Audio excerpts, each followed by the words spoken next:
అందరికీ శుభోదయం. నా పేరు ఎంప్రాయం కుమార్. నేను కేవీ పాఠశాల 8వ తరగతి చదువుతున్న విద్యార్థిని. ఈరోజు నేను అలంకారాల గురించి చెప్పబోతున్నాను. మొదటది ఉత్ప్రేక్ష అలంకారం. లేనిది ఉన్నట్లుగా, ఉన్నది లేనట్లుగా ఊహించి చెప్పే అలంకారం ఉత్ప్రేక్ష అలంకారం. దీనికి ఉదాహరణ వంగిన చెట్టు కొమ్మ గొడుగు పట్టినట్లుందా అన్నట్లుంది. వంగిన చెట్టు కొమ్మను గొడుగులాగా ఉందని ఊహించి చెప్తున్నారు కాబట్టి ఇది ఉత్ప్రేక్ష అలంకారం. రెండవది ఉపమా అలంకారం. ఉపమేయ ఉపమానాలకు చక్కని పోలిక వర్ణించి చెప్తున్నారు కాబట్టి ఇది ఉపమా అలంకారం. ఉదాహరణ రైతు మునివల్ల తెల్లవారు జామున లేస్తాడు. ఇక్కడ రైతును వర్ణిస్తున్నారు కాబట్టి రైతు ఉపమేయం. ఇక్కడ రైతు మునితో పోలుస్తున్నారు కాబట్టి ఇది ఉపమానం.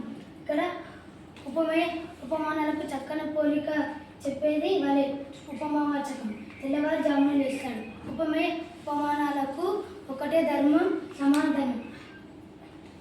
రైతులు మునితో పోల్చి చెప్తున్నారు కాబట్టి ఇది ఉపమా అలంకారం. ధన్యవాదాలు.